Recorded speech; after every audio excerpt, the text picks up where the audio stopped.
in other places.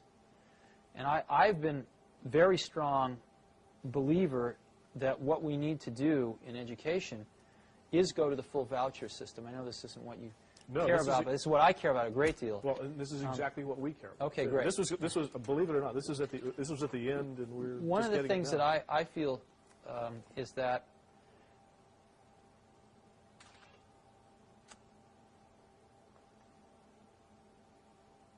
right now, you know, if you ask who are the customers of education, the customers of education are the society at large, employers that hire people, right, things like that. But ultimately, I think the customers are the parents, not even the students, but the parents. And the problem that we have in this country is that the customers went away. The customers stopped paying attention to their schools for the most part. And gave their kids to the... Well, what happened was that mothers started working, and they didn't have time to spend at PTA meetings and watching their kids' school. Schools became much more institutionalized, and parents spent less and less and less time involved in their kids' education.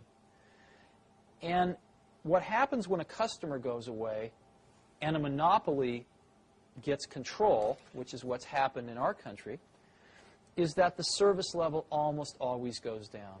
I remember seeing a bumper sticker when the telephone company was all one, AT&T, the Bell system. I remember seeing a bumper sticker with the Bell logo on it, and it said, "We don't care. We don't have to." You know? And that's what a monopoly is. Sure. That's what IBM was in their day, and that's certainly what the public school system is. They don't have to care. Now, it turns out, let's go through some economics. The most expensive thing most people buy in their lives is a house. Second most expensive thing is a car, usually. And a car costs, average car is approximately about $20,000 now, $16,000, $20,000. And an average car lasts about, what, 8 years, right? You buy another one. Yeah. So approximately, you know, $2,000 a year, right, for an 8-year commitment. Well, your child goes to school, right, approximately 8 years in K through 8, right? Right. You don't like to switch schools. It's about an 8-year commitment. What does the state of California spend per pupil per year? I have no idea. In a public school? I have no idea. What they spend per year per pupil is about $4,400. Wow. Okay? About over twice as much as a car. Now, it turns out that when you go to buy a car, you have a lot of information available to you to make a choice, and you have a lot of choices. Oh, yeah. I mean, General Motors and Ford and Toyota and Chrysler and Nissan, they are advertising at me like crazy. I can't get through a day without seeing 5 car ads. And they seem to be able to make these cars efficiently enough that they can afford to take some of my money and advertise to other people with it. Sure. So that everybody knows all about these cars. And they keep getting better and better and better each year because there's a lot of competition. When there's a warranty. And there's a warranty, that's right. But in schools, since people don't feel like they're spending their own money, they feel like it's free, right? No one does any comparison shopping.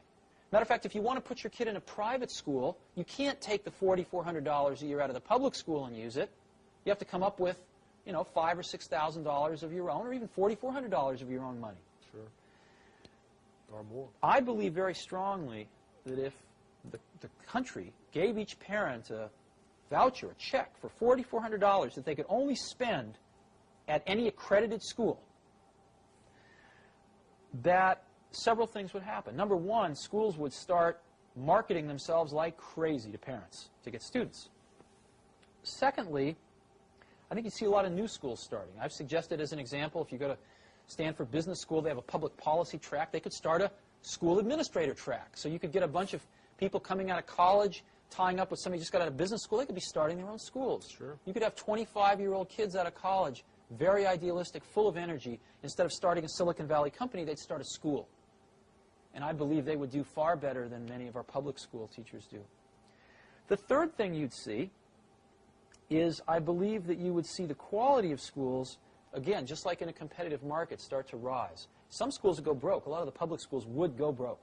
There's no question about it. It would be rather painful for the first several years. And deservedly so. But I think far less painful than the kids going through the system as it is right now. And some people, the biggest complaint is, of course, that schools would pick off all the good kids and all the bad kids would be left to wallow together in either a private school or the remnants of the public school. To me, that's like saying, well, all the car manufacturers are going to make BMWs and Mercedeses, and nobody's going to make a $10,000 car. Well, I think the most hotly competitive market right now is the $10,000 car area. You've got all the Japanese playing in it. You've got General Motors that spent $5 billion subsidizing Saturn so far so that they can compete in that market. You've got Ford, which has just introduced 2 new cars in that market. You've got Chrysler with the Neon. So you're spending $32,000 and you're getting a $500 used car in some cases.